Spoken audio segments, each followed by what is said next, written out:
Sénégal. Je prie le protocole de bien vouloir accompagner Son Excellence.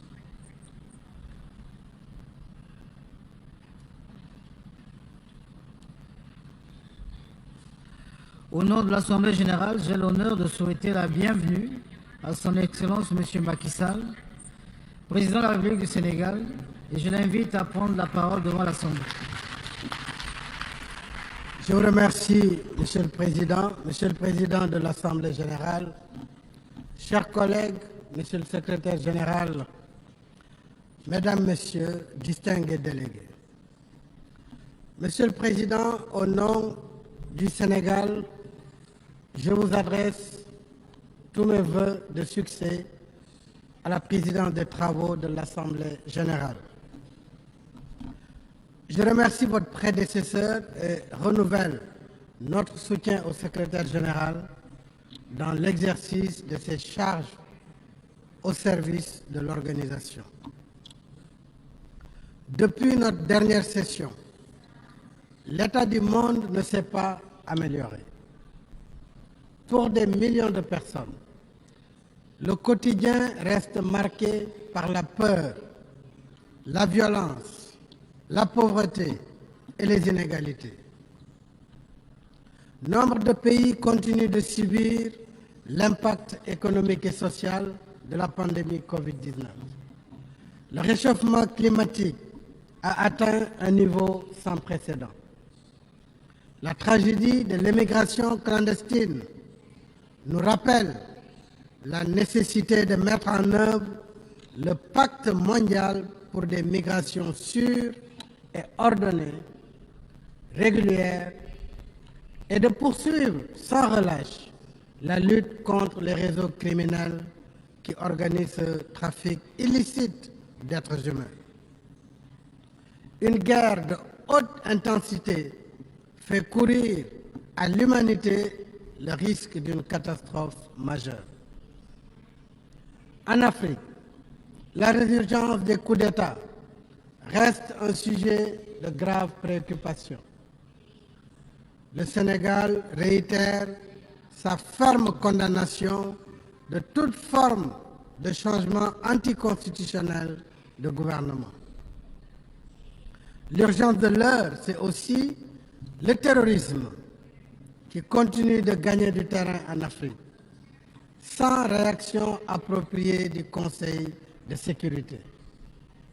À maintes reprises, notamment lors de son mandat au Conseil en 2016 et 2017, le Sénégal a alerté sur l'inefficacité des opérations de maintien de la paix en Afrique, dont les mandats et les équipements ne répondent guère à la nature des situations.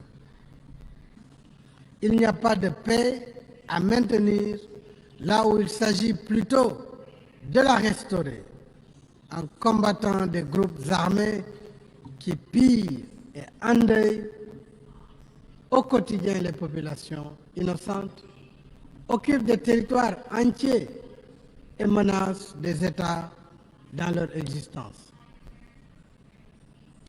Les péripéties tumultueuses de deux missions de paix actuellement en Afrique sont édifiantes à ce sujet. En conséquence, le Sénégal invite à nouveau le Conseil de sécurité à assumer pleinement ses responsabilités dans la lutte contre le terrorisme en Afrique en vertu du mécanisme de sécurité collective prévu par la Charte. Dans le même esprit, nous appelons à la désescalade et au règlement pacifique de la guerre en Ukraine. Nous renouvelons notre soutien au droit du peuple palestinien à un État viable, coexistant pacifiquement avec l'État d'Israël, chacun à l'intérieur de frontières sûres et internationalement reconnues.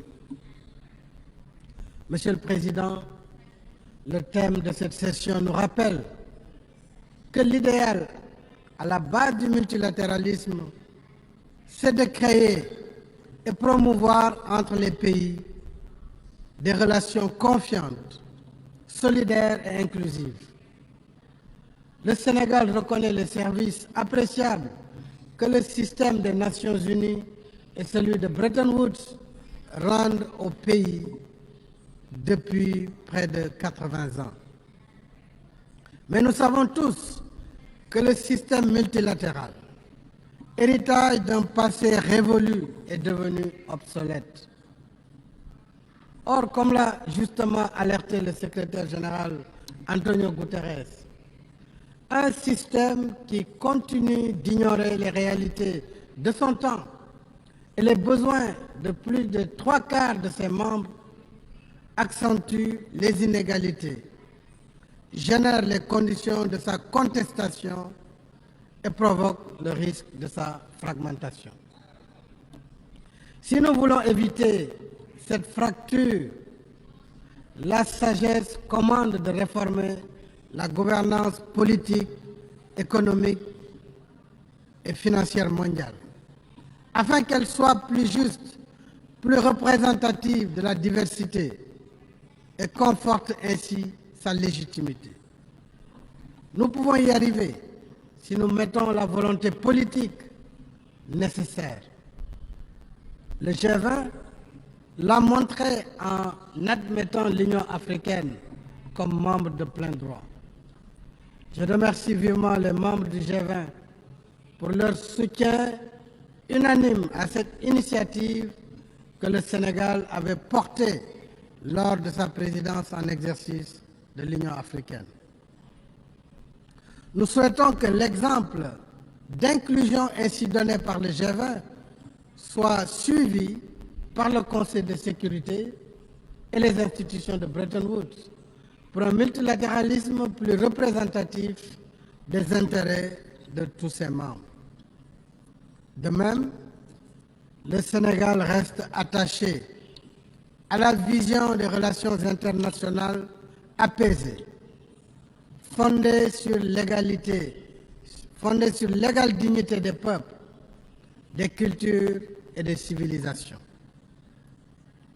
Le 31 octobre 1961, soit un an après l'indépendance de notre pays, le président Léopold Sédar Senghor expliquait ici, sur cette vision, par ces mots, et je le cite, « Une civilisation particulière ne saurait s'imposer seule sans dresser contre elle la majeure partie de l'humanité. » Fin de citation. 62 ans après, notre position reste la même. Entre peuples libres, dont l'histoire et les réalités socio-culturelles sont diverses, il ne peut y avoir de légitimité pour certains de définir et imposer à tous une seule façon de vivre comme un prêt-à-porter civilisationnel. Ce qui va pour les uns ne va pas forcément pour les autres. Ensemble, nous pouvons pratiquer nos valeurs communes. Mais ensemble, nous devons respecter nos différences.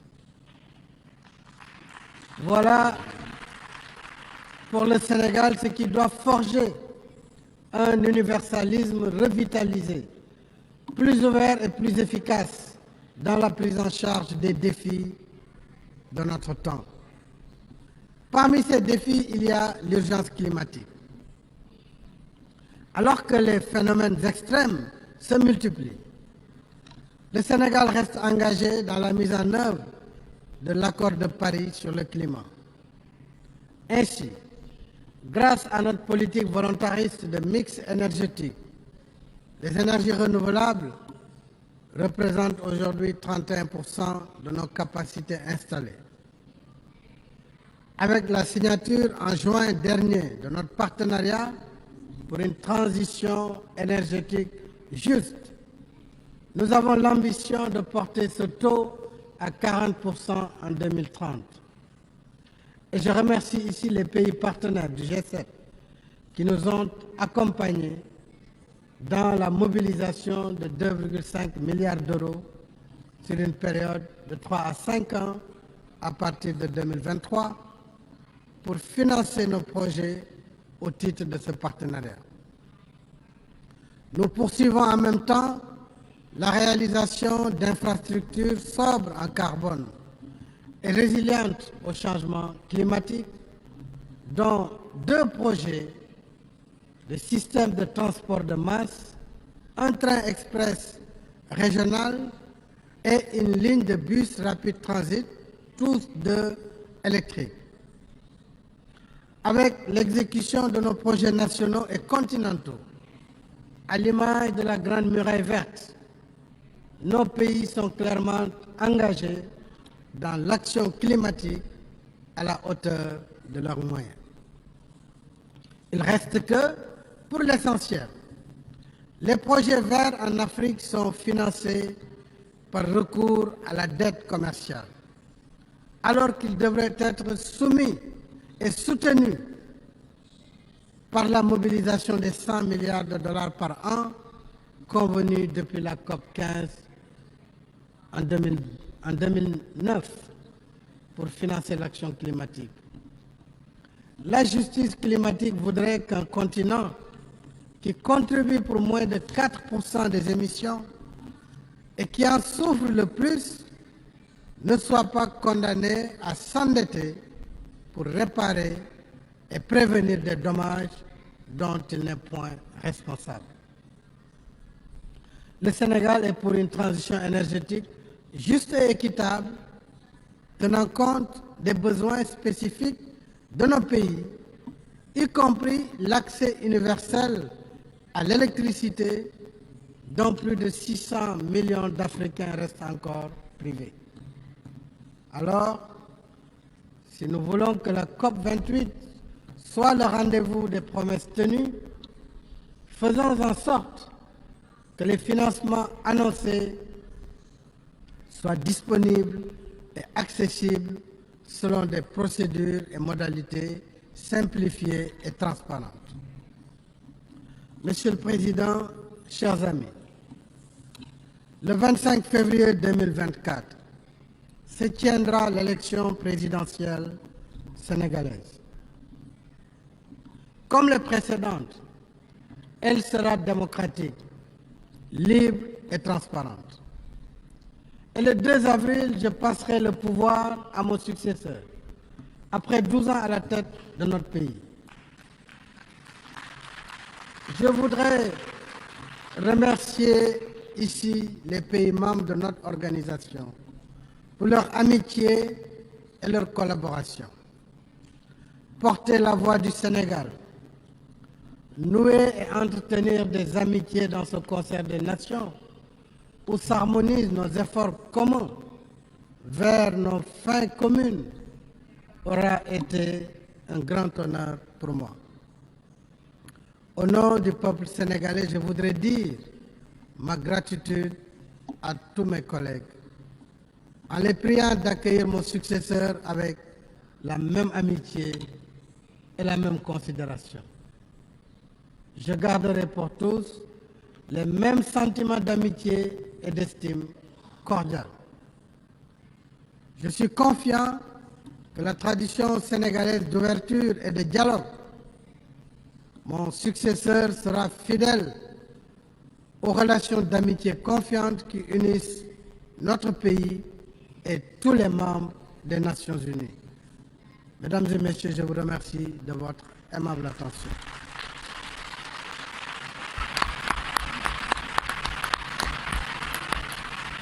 Au nom de l'Assemblée générale, je tiens à remercier le président de la République du Sénégal de l'allocution qu'il vient de prononcer et je prie le protocole de bien vouloir accompagner son Excellence. L'Assemblée va